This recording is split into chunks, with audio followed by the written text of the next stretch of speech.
Ton esprit n'est ni un temple sacré, ni un refuge sûr. C'est un champ de bataille constant, un terrain miné où chaque pensée erronée, chaque émotion incontrôlée est une bombe qui menace de te détruire de l'intérieur. Et le pire, la plupart du temps, tu es celui qui pose ces mines, qui alimente ce chaos avec un excès d'informations inutiles, en ruminant des pensées toxiques et en repoussant les décisions qui pourraient te libérer. Cette vidéo ne vient pas t'offrir de faux réconforts ou de faux espoirs. Elle vient pour te secouer, pour briser ce confort autodestructeur dans lequel tu te caches. En seulement 3 jours, tu peux commencer à nettoyer cet esprit en guerre, à prendre le contrôle avec une discipline stoïcienne et une honnêteté brutale. Il n'y aura pas de miracle, ni de raccourci, juste un processus rigoureux qui te confrontera à la vérité la plus inconfortable. Si tu continues à laisser ce bruit intérieur te gouverner, tu t'enfonceras davantage. Si tu veux de la clarté, si tu veux une vraie paix, tu dois cesser d'être le prisonnier de tes propres schémas et habitudes nocifs. Ici, tu apprendras 8 leçons stoïciennes qui ne sont pas de la théorie ou des philosophies vides, mais des armes pratiques pour retrouver ta force mentale, organiser tes émotions et maîtriser chaque mot que tu te dis à toi-même. Si tu es prêt à arrêter de perdre ton temps et de saboter ton esprit, continue à lire. Parce que ceci est seulement pour ceux qui ont le courage de faire face à leur chaos et de s'en sortir vivant. 1. Déconnecte-toi pour récupérer ton esprit. Ton esprit est comme un système de tuyauterie rempli de déchets, de blocages et de rouille. Si tu continues à laisser la saleté s'accumuler, tôt ou tard, tout s'effondrera. Peu importe combien d'efforts tu mets à maintenir l'apparence que tout fonctionne, la vérité est que tu es au bord d'un débordement, d'un effondrement mental qui entraînera tout sur son passage. Se déconnecter, c'est comme fermer la vanne principale pour vider ses tuyaux et permettre que le nettoyage commence à partir de la racine. Si tu ne fermes pas cette vanne, tu continueras à alimenter le problème, sans te rendre compte que tu es toi-même responsable de ce chaos interne. Se déconnecter n'est pas un luxe ni une pause passagère, c'est une nécessité urgente, un acte de survie mentale, dans un monde qui ne cesse de t'inonder d'informations inutiles, de conflits étrangers et de bruits constants. Tu ne peux pas contrôler tout ce qui t'arrive, mais tu peux décider ce que tu permets d'entrer et ce que tu bloques. C'est ici que commence ta désintoxication. Pendant 3 jours, la première étape est de fermer cette vanne d'entrée. Plus de réseaux sociaux qui ne font qu'alimenter ton anxiété, plus de nouvelles qui te volent ta tranquillité, plus de messages qui épuisent ton énergie. Jeûner d'informations, c'est ériger un mur solide qui te protège, pas une punition pour ta vie sociale ou professionnelle. Parce que comprendre cela, c'est comprendre que le bruit externe génère le chaos interne. Et tant que ton esprit sera saturé, tu ne pourras pas penser clairement ni prendre des décisions de manière responsable. Alors le premier conseil est simple mais puissant. Déconnecte-toi pour récupérer ton esprit. Sois brutal avec cela, parce que la distraction est l'ennemi silencieux qui s'infiltre à chaque moment de la journée. Ne laisse pas cela te voler ta concentration, ni contrôler ton état émotionnel. Ce n'est pas de l'égoïsme ni de l'arrogance, c'est de l'intelligence pure et dure. Établis des limites claires et respecte-les. Éteins ton téléphone portable, arrête de vérifier tes mails toutes les 5 minutes, évite ces conversations qui n'apportent rien. Crois-moi, la clarté que tu gagneras est inestimable. En te déconnectant, tu commences à récupérer le terrain perdu, à respirer calmement et à te retrouver. Le silence numérique est un espace où l'esprit peut se vider, organiser ses pensées et commencer à guérir. Sans cette pause consciente, tu resteras pris dans le tourbillon de stimuli qui t'épuisent sans que tu t'en rendes compte. Mais se déconnecter, c'est aussi apprendre à être avec toi-même sans peur, sans besoin de remplir chaque seconde de bruit ou de distraction.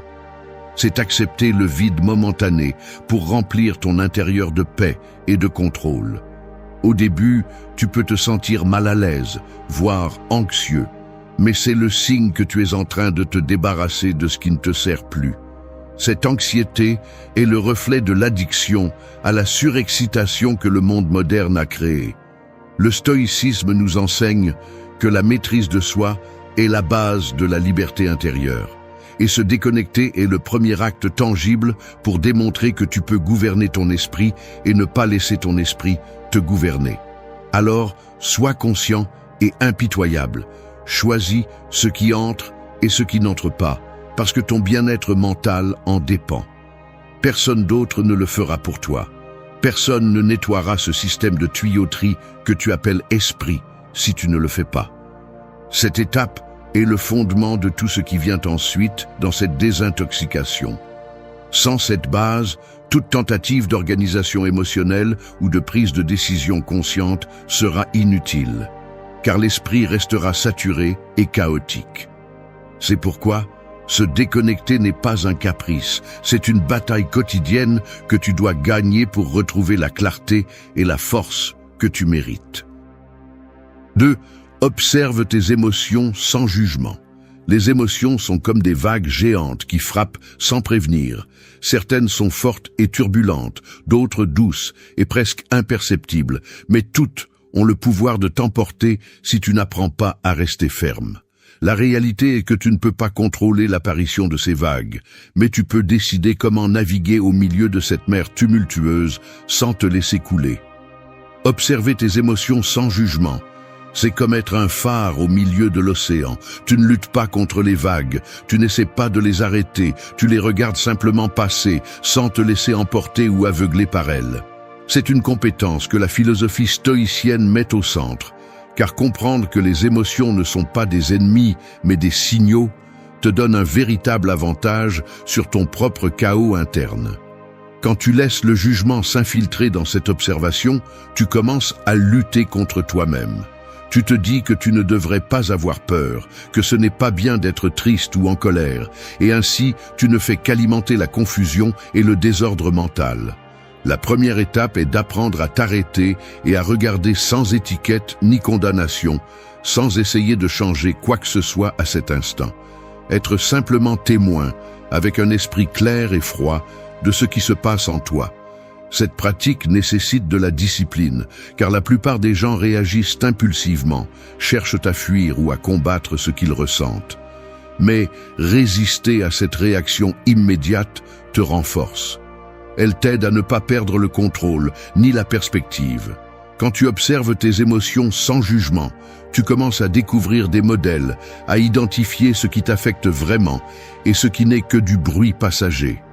Tu apprends à séparer l'essentiel de l'accessoire, à comprendre quand une émotion est une alarme authentique et quand elle n'est qu'une tempête qui passera. De plus, cet exercice ne se limite pas aux moments de crise, mais devient une habitude quotidienne qui te maintient en équilibre. Il te rend moins vulnérable aux manipulations externes et aux attaques internes que tu peux toi-même générer.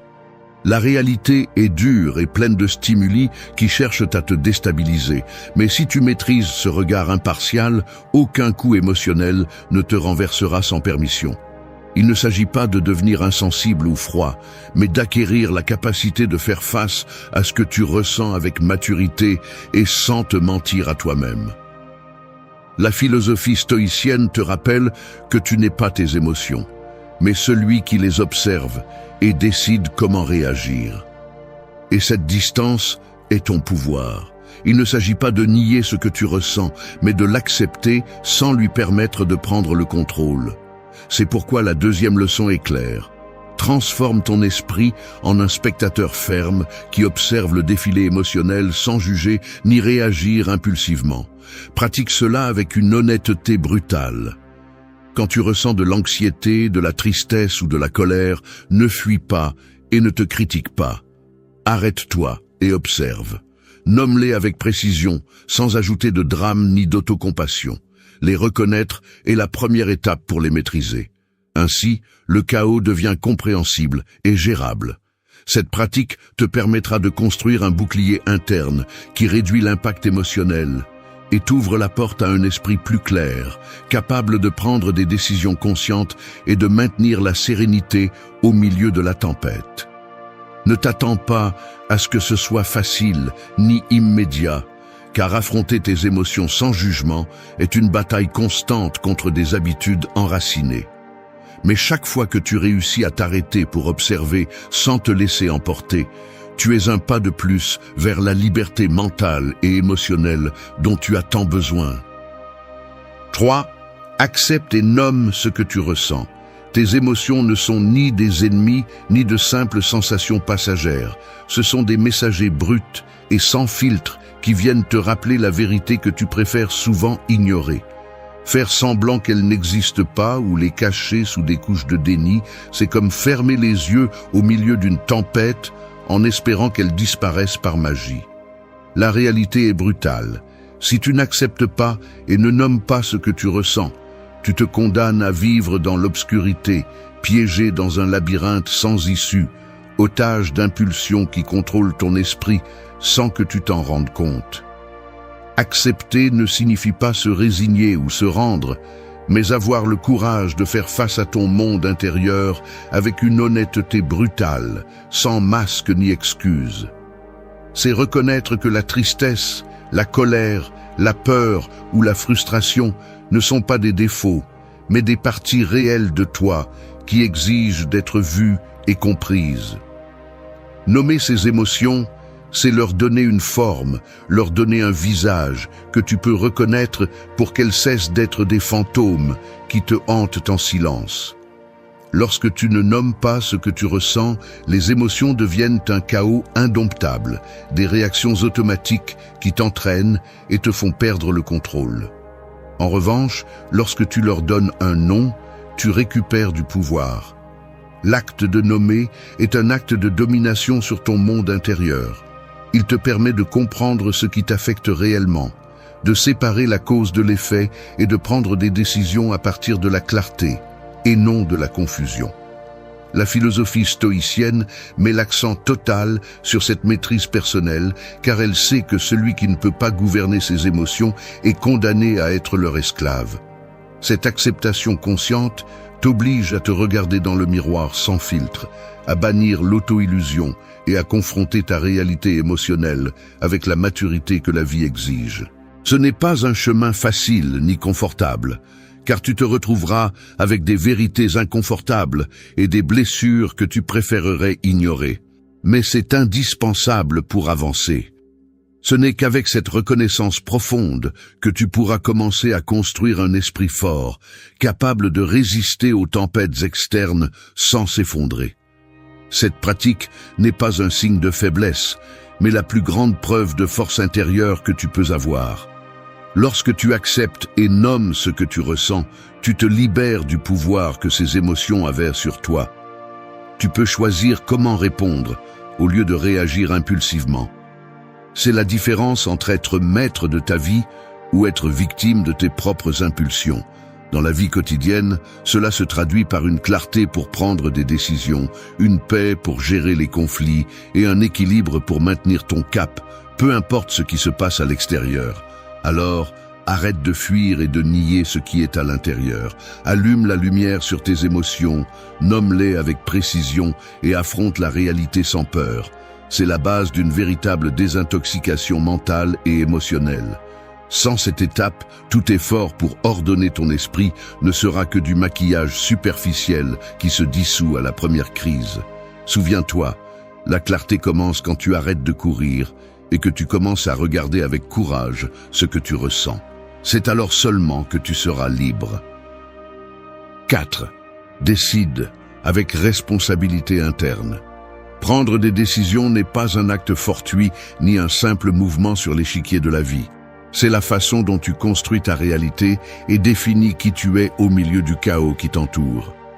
Imagine que ton esprit est une boussole cassée, tournant sans direction, prise entre 1000 signaux contradictoires venant de l'extérieur et de l'intérieur. Chaque décision sans responsabilité interne est comme suivre cette aiguille erratique, te condamnant à te perdre dans un labyrinthe sans issue. La réalité est dure. Si tu n'apprends pas à décider à partir d'un lieu de maîtrise de soi et de conscience profonde, tu seras emporté par les circonstances, par les opinions des autres et par des impulsions qui cherchent seulement à satisfaire des désirs immédiats sans se soucier du coût. La philosophie stoïcienne nous oblige à regarder la prise de décision avec rigueur et engagement.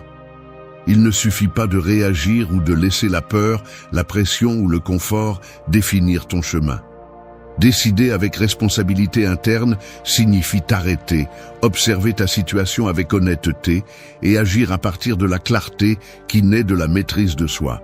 Ce n'est pas éviter de ressentir de l'incertitude ou des doutes, car ceux-ci seront toujours présents, mais savoir naviguer entre eux sans perdre le contrôle. Ce type de décision exige que tu aies un objectif ferme, que tes valeurs soient la base solide sur laquelle toutes tes actions sont construites. Lorsque tes décisions sont alignées avec tes principes, elles cessent d'être de simples réponses à l'environnement et deviennent de puissantes déclarations de qui tu es. Il ne s'agit pas d'être inflexible ou fermé, mais d'être cohérent et ferme face à l'adversité. La désintoxication mentale que tu es en train de réaliser a besoin de cette prise de décision consciente pour consolider le changement. Sans cette étape, tu retomberas dans de vieux schémas, dans la dispersion et dans l'indécision qui t'affaiblissent. Assumer la responsabilité interne, c'est aussi accepter les conséquences de tes choix sans blâmer personne d'autre. C'est la maturité que les stoïciens valorisaient par-dessus tout. La véritable liberté arrive lorsque tu reconnais que, bien que tu ne contrôles pas ce qui se passe à l'extérieur, tu contrôles comment tu réponds et ce que tu décides de faire avec ce que tu as à vivre. Dans la pratique quotidienne, cela implique de créer un espace mental où tu peux écouter calmement tes options, évaluer les risques et les bénéfices et choisir fermement le chemin qui te rapproche de ton objectif réel. Ne te laisse pas tromper par la fausse urgence que la vie moderne impose. La précipitation ne génère que des erreurs et des regrets. C'est pourquoi une partie de cette leçon est d'apprendre à dire non aux décisions impulsives, à reporter quand c'est nécessaire et à chercher toujours la cohérence interne. Cet exercice renforce également ta capacité à maintenir la concentration face aux distractions et aux tentations qui cherchent à te détourner. La clarté et la force que tu obtiendras de cette pratique seront la base pour avancer avec détermination et sans peur. Décider avec responsabilité interne est plus que bien choisir. C'est montrer que tu es le maître de ton esprit et de ton destin. C'est prendre les rênes avec autorité et ne pas céder ton pouvoir à des facteurs externes ou à des émotions passagères. En résumé, cette étape est l'encre qui te maintient fermement au milieu de la tempête, le phare qui éclaire ton chemin et l'épée qui tranche les doutes et les confusions. Sans cette discipline, toute tentative de transformation sera éphémère et superficielle. Alors, sois conscient et impitoyable avec toi-même. Apprends à décider avec le poids de la responsabilité qui implique d'être le seul responsable de ta vie. C'est ainsi que tu construiras la force mentale et émotionnelle que cette désintoxication nécessite. 5. Transforme ton dialogue interne. Ton dialogue interne est comme une radio qui est constamment réglée, mais pas toujours sur la bonne station. Parfois, cette voix intérieure est un murmure encourageant qui te pousse à continuer, mais trop souvent elle devient un bruit insupportable. Une cacophonie qui critique, doute et sabote chaque tentative que tu fais pour avancer. La réalité est dure. Si tu ne prends pas le contrôle de ce discours qui se déroule dans ton esprit, tu finiras par être prisonnier de pensées qui sapent ta confiance et te tirent vers le bas sans même que tu t'en rendes compte. Changer ce dialogue n'est pas une question de clichés ou de phrases de motivation vides. C'est un travail profond, une discipline qui exige une attention constante et un engagement ferme envers toi-même. La philosophie stoïcienne nous rappelle que nous ne sommes pas simplement ce qui nous arrive, mais l'interprétation que nous donnons à ce qui se passe. C'est pourquoi transformer ton dialogue interne signifie identifier ces voix toxiques, ces schémas répétitifs d'autocritique, de peur ou de désespoir, et les défier avec détermination. Remplacer ces pensées négatives par une voix intérieure qui reflète la vérité et la réalité que tu veux construire est indispensable pour libérer ton esprit et ton âme. Pratiquer l'autocompassion active est fondamental dans cette transformation. Il ne s'agit pas de t'excuser ou de justifier tes échecs, mais d'accepter que tu es humain et que tu mérites le respect, même de toi-même. L'autocompassion te donne la force de confronter tes peurs sans abandonner, de te relever chaque fois que tu tombes et de continuer avec détermination. Cette pratique te permet de maintenir une narration interne qui te pousse vers la croissance et non vers l'autodestruction. Une autre clé est de cultiver des pensées basées sur des faits et non sur des suppositions ou des émotions passagères. Lorsque tu ressens des doutes, mets en perspective ce que tu sais réellement et ce que tu imagines seulement. Lorsque tu fais face à la peur, rappelle-toi de tes réussites et de tes forces passées.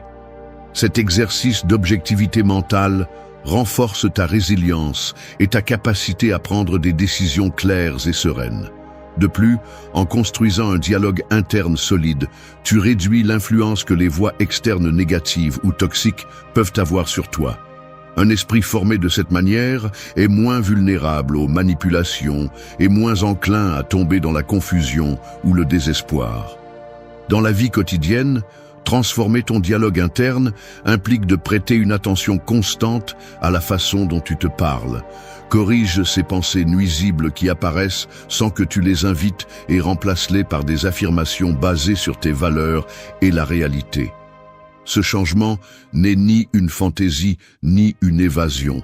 C'est un acte conscient de force et de responsabilité. Il ne s'agit pas d'idéaliser la vie ou d'ignorer les problèmes, mais de maintenir un dialogue interne qui te permet d'affronter la réalité avec clarté et équilibre. Cette étape est fondamentale dans le processus de désintoxication mentale que tu entreprends. Tant que tu laisseras ce bruit interne négatif contrôler ton esprit, tout effort de changement sera superficiel et temporaire. Mais lorsque tu prends les rênes de ce dialogue, lorsque tu règles cette radio interne sur une fréquence de vérité, de force et de maîtrise de soi, tu commences à construire un esprit libre et fort.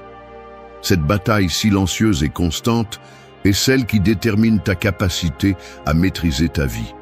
Transformer ton dialogue interne, c'est décider d'arrêter d'être la victime de pensées qui te détruisent pour devenir l'architecte d'un esprit puissant qui te soutient, te pousse et te libère. Le chemin n'est pas facile. Il exige de la discipline et du courage, mais c'est le seul qui mène à la véritable liberté mentale et émotionnelle que tu recherches. 6. Prends soin de ton corps pour renforcer ton esprit. Ton corps est le temple où réside ton esprit, et le négliger revient à construire un château sur du sable mouvant. Tu peux avoir les idées les plus claires, la volonté la plus ferme et l'esprit le plus entraîné. Mais si le corps est épuisé, malade ou négligé, tout ce travail s'effondre comme un bâtiment sans fondation solide. La réalité est brutale. L'esprit et le corps sont profondément liés. Et la force mentale dépend en grande partie de l'état physique.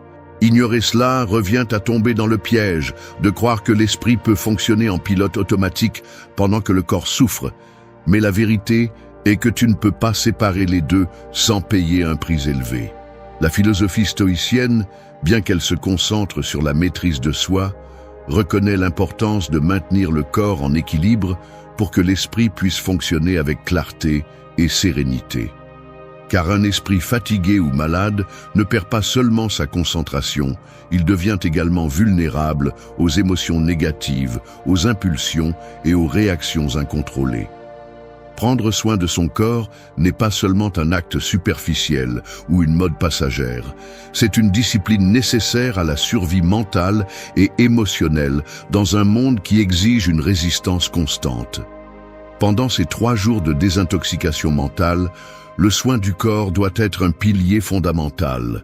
Il ne s'agit pas de faire des routines épuisantes ou de chercher la perfection physique, mais de répondre aux besoins de base qui renforcent ton énergie et ta capacité à penser calmement et à prendre des décisions conscientes. Cela inclut une alimentation appropriée, une hydratation, un repos suffisant et une activité physique régulière. Chacun de ces éléments agit comme un carburant qui alimente ton cerveau et maintient ton système nerveux équilibré. L'alimentation, par exemple, influence directement ton humeur et ta capacité cognitive. Manger des aliments transformés, trop de sucre ou sauter des repas ne fait que créer des hauts et des bas énergétiques qui affectent tes performances mentales. En revanche, un régime équilibré, riche en nutriments essentiels, apporte la stabilité dont ton esprit a besoin pour rester concentré et fort. L'hydratation joue également un rôle crucial. Même une légère déshydratation peut diminuer la concentration et augmenter l'irritabilité. Le repos est un autre facteur décisif. La privation de sommeil n'affecte pas seulement la mémoire et la créativité, mais elle intensifie également l'anxiété et la frustration, ce qui fait que tes émotions débordent plus facilement. Bien dormir, c'est permettre à l'esprit et au corps de se régénérer, de libérer les tensions et de retrouver la clarté. Sans un repos adéquat, toute tentative de désintoxication mentale est vouée à l'échec. L'activité physique, quant à elle, ne renforce pas seulement le corps, mais est aussi un excellent régulateur émotionnel. L'exercice libère des endorphines, réduit le stress et améliore la résilience mentale. Tu n'as pas besoin d'entraînements intensifs. Marcher, t'étirer ou faire des exercices de respiration sont déjà des moyens efficaces de maintenir ton corps actif et ton esprit clair. De plus, le mouvement physique te connecte au présent et t'éloigne de la rumination mentale. Ignorer cet aspect, c'est comme essayer d'allumer une lampe sans électricité. Tu peux avoir la meilleure ampoule, mais sans énergie, il n'y a pas de lumière. Alors sois conscient et discipliné. Mange bien, hydrate-toi, repose-toi et bouge. Tu amélioreras non seulement ta santé physique, mais tu créeras également un terrain fertile pour que ton esprit s'épanouisse avec clarté et force. Cette étape est essentielle pour que la désintoxication mentale soit profonde et durable. Ton corps et ton esprit sont une équipe indissociable. Renforce l'un et l'autre suivra naturellement. 7. Crée des rituels qui ancrent ta volonté. Ta volonté est comme un muscle qui, sans exercice constant, s'affaiblit et perd de la force jusqu'à devenir inutile. Essayer de changer sans rituel, c'est comme essayer de construire un bâtiment sans fondation. N'importe quel vent fort le renversera sans pitié. La dure réalité est que la discipline n'est pas une étincelle momentanée, mais le résultat d'habitudes soutenues qui ancrent ton esprit et ton corps dans une pratique constante. La philosophie stoïcienne comprend que la volonté n'est ni innée ni magique, mais qu'elle se renforce par des actions répétées et conscientes qui façonnent ton caractère jour après jour. Créer des rituels, c'est établir ces actions qui ne dépendent pas de l'humeur, de la motivation passagère ou de l'environnement, mais qui deviennent des piliers solides qui soutiennent ta transformation mentale et émotionnelle. Pendant ce processus de désintoxication, tes rituels seront les gardiens de ta clarté et de ta paix, car ils te donnent une structure et un ordre quand tout semble chaotique. Un rituel n'a pas besoin d'être quelque chose de grandiose ou de compliqué. Il peut être aussi simple que de consacrer 5 minutes à la respiration consciente chaque matin, d'écrire un bref journal de gratitude ou de fixer un moment spécifique pour se déconnecter du bruit extérieur. L'important est que ces actes deviennent immuables, comme une chaîne qui te connecte à ton but même dans les jours les plus difficiles. Sans rituel, l'esprit se disperse, la volonté se dilue et le progrès devient un mirage qui semble toujours être au coin de la rue, mais qui n'est jamais atteint. Il est courant de penser que la force de volonté est une question de désir ou d'inspiration, mais c'est une dangereuse illusion qui mène à la frustration et à l'abandon. Les rituels éliminent le doute et la fatigue de l'équation, car ils agissent automatiquement, comme un système de soutien qui fonctionne même lorsque l'esprit veut abandonner. De plus, ces rituels t'apprennent à te respecter et à te valoriser, car ils sont un engagement envers toi-même qui renforce ton estime de toi et ton sens des responsabilités. Dans le contexte de la philosophie stoïcienne, les rituels sont une manifestation pratique de la maîtrise de soi, une manière tangible de te montrer à toi-même que tu es capable de gouverner tes actions et tes pensées. Créer et maintenir ces rituels pendant la désintoxication mentale te permettra d'ancrer la volonté dans la réalité quotidienne, faisant de la clarté et de la sérénité que tu recherches non pas des états éphémères, mais un état soutenu. Mais garde à l'esprit que pour que les rituels fonctionnent, ils doivent être alignés avec tes valeurs et tes objectifs réels. Il ne sert à rien de copier les habitudes des autres qui ne résonnent pas avec toi ou qui s'adaptent mal à ta vie. L'authenticité est la clé pour que ces actes deviennent des sources de pouvoir et non des obligations qui t'épuisent. La création de rituels implique également flexibilité et adaptation. La vie présente des imprévus et des changements. Mais les rituels bien construits sont capables de s'ajuster sans perdre leur essence ni leur fonction. Cela renforce ta résilience et ta capacité à maintenir le cap même dans l'adversité. Enfin, ne sous-estime pas le pouvoir du rituel comme ancre émotionnelle. Dans les moments de crise ou de doute, recourir à ces pratiques établies te ramènera au centre, te rappellera ton engagement et te redonnera la force de continuer. En définitive, créer des rituels, c'est construire le cadre solide où ta volonté peut grandir, résister et te guider vers la transformation que tu recherches. Sans ces piliers, la désintoxication mentale sera une tentative sans structure, vulnérable à la tentation et à l'abandon. C'est pourquoi, sois conscient et discipliné. Conçois tes rituels avec intention, fais-en une partie de ton quotidien et observe comment ta volonté se renforce, rendant chaque pas que tu fais ferme et déterminé. 8. La véritable clôture est de te tourner le dos avec l'âme en paix. Toutes les fins n'ont pas besoin de bruit. Parfois, la chose la plus forte que tu peux faire est de partir sans dire un mot, sans laisser la porte entr'ouverte, sans regarder en arrière. Parce qu'il arrive un moment où tu comprends que ce n'est plus une question d'attendre des excuses, ni une explication, ni une phrase qui donne un sens à tout. Il s'agit de faire quelque chose que tu n'as pas su faire avant. Te tourner le dos à toi-même, à ton besoin de tout comprendre et fermer avec dignité ce qu'ils ont laissé ouvert par lâcheté. La véritable clôture n'est pas une conversation, c'est une décision. C'est cet instant précis où tu choisis de ne plus insister. Il y a une partie de toi qui veut des réponses, oui, qui aimerait une dernière discussion, un dernier regard, un « désolé, je n'ai pas su t'apprécier ». Mais il y a aussi une partie de toi, plus sage, plus ferme, plus brisée et reconstruite, qui ne veut plus rien savoir, qui a déjà compris que le silence parle aussi et que quand quelqu'un décide de ne rien dire, il a déjà tout dit. Et cette partie de toi est celle qui doit mener la clôture, parce qu'il ne s'agit pas de savoir si tu mérites une explication. Bien sûr que tu la mérites.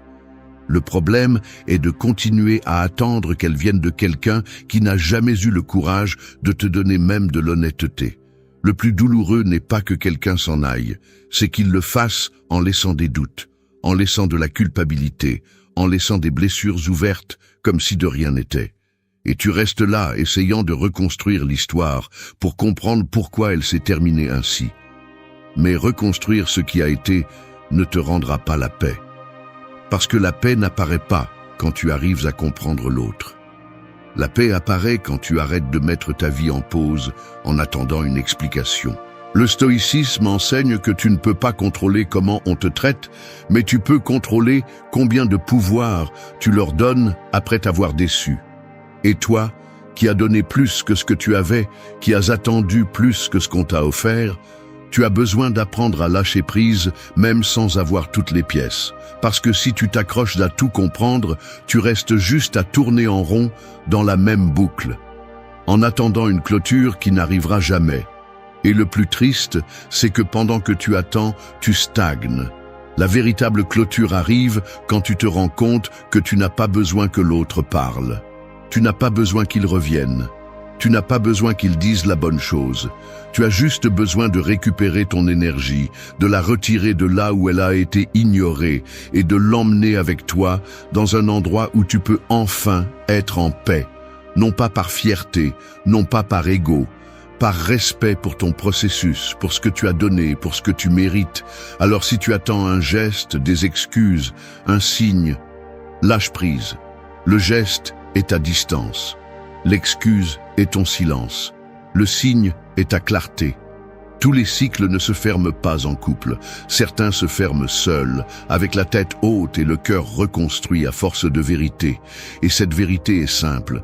Si on t'a blessé et qu'on n'a rien fait pour le réparer, alors tu sais déjà tout ce que tu avais besoin de savoir. Te tourner le dos avec l'âme en paix, c'est comprendre que continuer à attendre ne fait que te retenir. Et tu n'es pas là pour rester à la porte de quelqu'un d'autre. Tu es là pour avancer. Même si ça fait mal, même si tu ne comprends pas tout, même si tu restes sans mots, parce que le silence que tu choisis maintenant, c'est le cri d'amour-propre le plus fort que tu vas donner dans ta vie. Merci d'être resté jusqu'à la fin de la vidéo. Si vous avez tout vu, commentez « Je suis stoïcien » comme notre signe secret, indiquant que vous êtes un véritable apprenant du stoïcisme. N'oubliez pas de vous abonner et de liker la vidéo si elle vous a plu. Rendez-vous dans la prochaine vidéo et rappelez-vous, continuez à cultiver votre esprit stoïque.